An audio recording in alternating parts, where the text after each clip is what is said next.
Yeah, welcome to RR Triple Four All Rounder. Match number 22, Punjab Kings versus CSK. ఈ match వచ్చేసి April 8న evening 7:30కి start అవబోతుంది. ఈ match వచ్చేసి మనకు మహారాజా యుజ్వేంద్ర సింగ్ స్టేడియంలో స్టార్ట్ అవుతుంది. ఇది వచ్చేసి ములాన్పూర్లో ఉందన్నమాట. ఈ గ్రౌండ్ వచ్చేసి మనకు పంజాబ్కి హోమ్ గ్రౌండ్ అనమాట, one of the home ground అనమాట. అండ్ కింగ్స్ వర్సెస్ కింగ్స్ ఎలా జరగబోతుందని చూడాల్సింది. పంజాబ్ కింగ్స్ వచ్చేసి ప్రైమ్ ఫామ్లో ఉన్నారనమాట. ఒక్క మ్యాచ్ మాత్రమే ఓడిపోయారు ఇప్పుడు దాకా. మంచి ఫామ్లోనే ఉన్నారు. అది కూడా ఈ గ్రౌండ్లోనే ఓడిపోయారు. ఆ మ్యాచ్ కూడా ఓడిపోయిన మ్యాచ్ కూడా. అండ్ మనకు చెన్నై సూపర్ కింగ్స్ చూసుకుంటే వీళ్ళ బండి ఇంకా కదలలేదనమాట. ఇంకా ఒక మ్యాచ్ మాత్రమే గెలిచారు, అది కూడా ఎంఐతో గెలిచారనమాట. వాళ్ళే పెద్ద ఫామ్లో లేరు, వాళ్ళ మీద ఒక మ్యాచ్ మాత్రమే గెలిచారు. ఇప్పుడు దాకా 4 మ్యాచ్లు ఏమో ఆడారు వీళ్ళు కూడా, ఒక మ్యాచ్ మాత్రమే గెలిచారు. అంత పెద్ద ఫామ్లో లేదనమాట.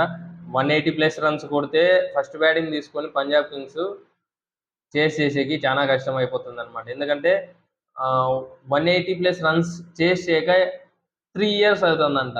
190+ స్కోర్ చేయక 5 years అవుతుందంట ఇప్పుడు దాకా. 190+ స్కోర్ చేయక సిఎస్కే చూడాల్సిందే. లాస్ట్ మ్యాచ్లో ఇదే గ్రౌండ్లో 200+ స్కోర్ చేశారు, కానీ వీళ్ళు సెకండ్ బ్యాటింగ్ అప్పుడు పంజాబ్ కింగ్సే ఓడిపోయినారు అన్నమాట. అలాంటిది ఇక్కడ చెన్నై సూపర్ కింగ్స్కి చేజింగ్ ఇస్తే చాలా ఇబ్బంది పడతారన్నమాట. రాజస్థాన్తో ఓడిపోయారు ఆ మ్యాచ్, ఇక్కడే ఓడిపోయింది కూడా. ఆ మ్యాచ్ కూడా జోఫ్రా ఆర్చర్ ఫస్ట్ ఓవర్లోనే 2 వికెట్లు తీశాడు కాబట్టి ఫస్ట్ ఓవర్లోనే మనకు శ్రేయస్ అయ్యర్ అవుట్ అయితే వీళ్ళు కూడా ఎలా ఆడతారు అనేది చూడాల్సి ఉంటుంది అనమాట. లాస్ట్ టైం అలాగే జరిగింది, ఫస్ట్ ఓవర్లోనే అవుట్ అయిపోయాడు శ్రేయస్ అయ్యర్. అందువల్ల కొద్దిగా డౌన్ అయిపోయారు అనమాట అందరు బ్యాట్స్మెన్లు. అండ్ ఈ మ్యాచ్ విషయానికి వస్తే మాత్రం ములాన్పూర్ పిచ్ రిపోర్ట్కి వస్తే మాత్రం గుడ్ బ్యాటింగ్ వికెటే ఉంటుంది అనమాట. ఆబ్వియస్లీ హై స్కోరింగ్ మ్యాచ్ ఉంటుంది. 180 to 200 వచ్చే ఛాన్సెస్ ఉంటాయన్నమాట. అండ్ ఓవరాల్గా పేసర్ ఫ్రెండ్లీ వికెటే అనమాట. మ్యాచ్ ప్రోగ్రెస్ అయ్యే కొద్దీ స్పిన్నర్స్ మధ్యలో వస్తారన్నమాట. లాస్ట్ మ్యాచ్ కూడా మనం అలానే జరిగిందనమాట. అసరంగా మహేష్ తీక్షణ మ్యాచ్ ప్రోగ్రెస్ అయ్యే కొద్దీ మధ్యలోకి వచ్చేసి మ్యాచ్లో పర్ఫామ్ చేసేకి వచ్చేసి మ్యాచ్ని అటువైపు తిప్పేశారనమాట రాజస్థాన్ పక్క. ఇక్కడ కూడా అలానే జరుగుతుందన్నమాట. మ్యాచ్ ప్రోగ్రెస్ అయ్యే కొద్దీ స్పిన్నర్స్ గేమ్లోకి వస్తారనమాట. అండ్ డ్యూ విషయానికి వస్తే మాత్రం ఖచ్చితంగా డ్యూ అయితే ఉంటుంది. టాస్ గెలిస్తే మాత్రం సెకండ్ బ్యాటింగే బెటర్ అనమాట. కాకపోతే సిఎస్కే టాస్ గెలిస్తే ఫస్ట్ బ్యాటింగ్ తీసుకోండి అయ్యా. ఈ మనం ప్రివ్యూ వీడియోలో కూడా చాలా సార్లు చెప్పుకున్నాం. సిఎస్కే టాస్ గెలిస్తే మాత్రం సొంత గ్రౌండ్లో అయితే ఫీల్డింగ్ తీసుకుంటారు. అది వాళ్ళ టెక్నిక్ అది ఇదే, వాళ్ళ గేమ్ ప్లాను అది ఇది అని చెప్పాం. అవుమయ్యా వద్దయ్యా, మీరు ఫస్ట్ బ్యాటింగ్ తీసుకొని ఎన్నో అన్ని రన్స్ కొట్టండి అయ్యా. సెకండ్ బ్యాటింగ్ తీసుకుంటారు, వాళ్ళు 200+ రన్స్ కొడతారు, వీళ్ళు ఓడిపోతారు. అదే జరుగుతుంది ఇప్పుడు దాకా. అలా కాకుండా ఫస్ట్ బ్యాటింగ్ తీసుకోండి అయ్యా, పోతే పోనీ ఇది ఒక మ్యాచ్ అన్నా చూద్దాం. నేను కూడా హార్డ్ కోర్ సిఎస్కే ఫ్యాన్ని, ఓకేనా. అండ్ T20 మ్యాచెస్ చూసుకుంటే ఈ గ్రౌండ్లో ఇప్పటిదాకా 6 మ్యాచెస్ మాత్రమే ఆడారు. ఫస్ట్ బ్యాటింగ్ ఆనోళ్ళు వచ్చేసి 3 times మాత్రమే గెలిచారు. అండ్ సెకండ్ బ్యాటింగ్ ఆనోళ్ళు వచ్చేసి 3 times గెలిచారు అనమాట. అండ్ యావరేజ్ స్కోర్ వచ్చేసి 175 ఉందన్నమాట ఈ గ్రౌండ్లో. అండ్ మనకు average score second innings average score వచ్చేసి 155 ఉందన్నమాట. హెడ్ టు హెడ్ చూసుకుంటే ఈ మ్యాచ్లో 31 మ్యాచెస్ ఆడితే వీళ్ళిద్దరు ఇప్పుడు దాకా పంజాబ్ కింగ్స్ వచ్చేసి 14 మ్యాచెస్ గెలిస్తే సిఎస్కే వచ్చేసి 17 మ్యాచెస్ ఏమో గెలిచారు. 16 ఏమో గెలిచి ఒకటి వాష్అవుట్ అయింది అనుకుంటున్నాను నాకు తెలిసి. లేదు 16 మ్యాచెస్ గెలిచారు, ఒకటి వాష్అవుట్ అయింది. అండ్ ఇప్పుడు దాకా వీళ్ళు ఫస్ట్ బ్యాటింగ్ ఆడినప్పుడు పంజాబ్ కింగ్స్ వచ్చేసి 7 times గెలిస్తే సిఎస్కే వచ్చేసి 9 times గెలిచింది అనమాట. అండ్ సెకండ్ బ్యాటింగ్ ఆడినప్పుడు పంజాబ్ కింగ్స్ వచ్చేసి 7 times గెలిస్తే సిఎస్కే వచ్చేసి 8 times గెలిచింది అనమాట. అండ్ ప్లేయింగ్ లెవెల్ విషయానికి వస్తే మాత్రం సిఎస్కే చాలా వీక్నెసెస్ అయితే ఉన్నాయన్నమాట. అండ్ పంజాబ్ కింగ్స్ చూసుకున్నా కూడా వాళ్ళకి వీక్నెసెస్ ఏం లేవు. ప్లేయింగ్ లెవెల్లో చేంజెస్ చేసే అవకాశం ఉంది. ఎందుకంటే ఈ పిచ్ విషయానికి చూసుకుంటే హర్ప్రీత్ బార్ని తెచ్చే అవకాశం ఉందన్నమాట. ఎందుకంటే మ్యాచ్ ప్రోగ్రెస్ అయ్యే కొద్దీ స్పిన్నర్కి అనుకూలిస్తుంది కాబట్టి యుజ్వేంద్ర చాహల్ మాత్రమే ఉన్నాడు దీంట్లో. అండ్ మ్యాక్స్వెల్ ఉన్నాడు, కానీ తన స్పిన్ తెలుసు కదా, పార్ట్ టైం బౌలర్, 2-3 ఓవర్లు మాత్రమే వేశాడు.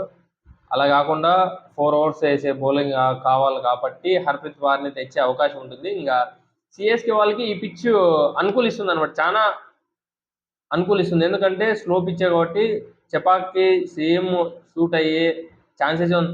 వాళ్ళ ప్లాన్ ఎలా ఉందంటే, వాళ్ళ టీం ఎలా ఉందంటే, హోమ్లో 7 మ్యాచెస్లో 6 మ్యాచెస్ గెలిచి, అవే మ్యాచెస్లో ఓ 2 మ్యాచెస్ గెలిచి, 8 మ్యాచెస్ గెలిచి టాప్ 3లో టాప్ 4లో ప్లే ఆఫ్స్ని పోదామని అనుకున్నారు వాళ్ళు.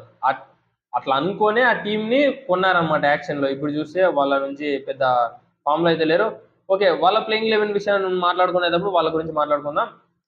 And home team Punjab Kings playing 11 విషయానికి వస్తే మాత్రం Priyansh Arya and Prabhsimran Singh, Shreyas Iyer and Marcus Stoinis, Nehal Wadhera, Maxwell and Shashank Singh and Marco Jansen, Akashdeep Singh and Lockie Ferguson, Yuzvendra Chahal impact ప్లేయర్గా హర్ప్రీత్ బార్ ఉండే ఛాన్సెస్ ఉన్నాయన్నమాట.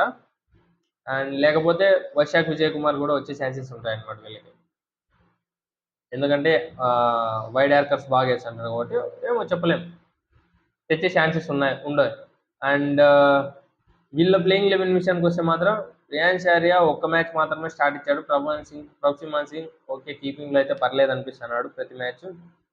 And Shreyas Iyer red hot ఫామ్లో ఉన్నాడు. లాస్ట్ మ్యాచ్ మాత్రమే యువరాజ్ దానిలో త్వరగా అవుట్ అయిపోయాడు. అండ్ ఈ మ్యాచ్లో ఆడతాడని, మంచిగానే పర్ఫామ్ చేస్తాడని అనుకుంటున్నా.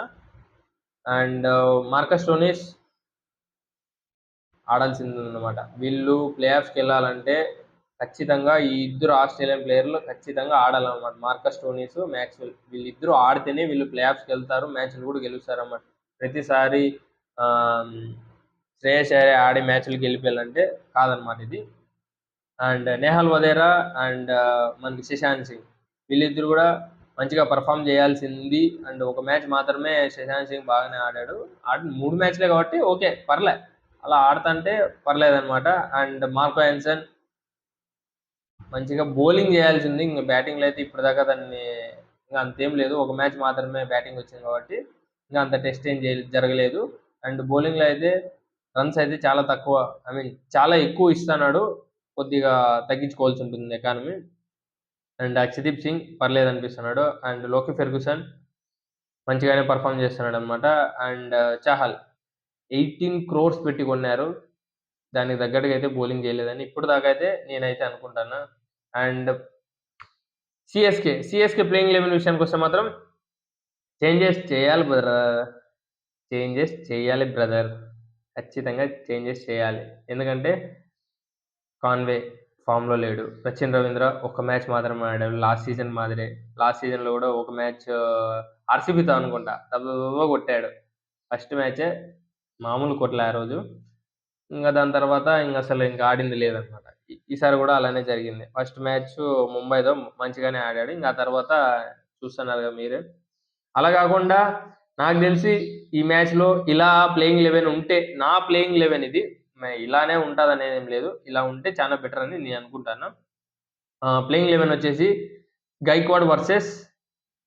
గైక్వాడ్ అండ్ సచిన్ రవీంద్ర వీళ్ళిద్దరూ ఓపెనింగ్ వచ్చి, 1 డౌన్లో రాహుల్ త్రిపాఠి అండ్ 2 డౌన్లో విజయ్ శంకర్ అండ్ మనకు ఆ తర్వాత శివం దుబే,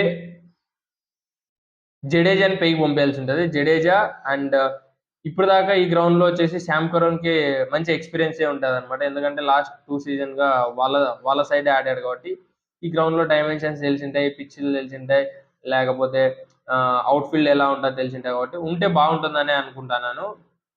శామ్ కరోన్ కూడా డెవాన్ కాన్వే ప్లేస్లో. నెంబర్ 7లో ఇతను Sam Karon and Dhoni and Ashwin అవసరం లేదని అనుకుంటున్నా ఈ మ్యాచ్లో.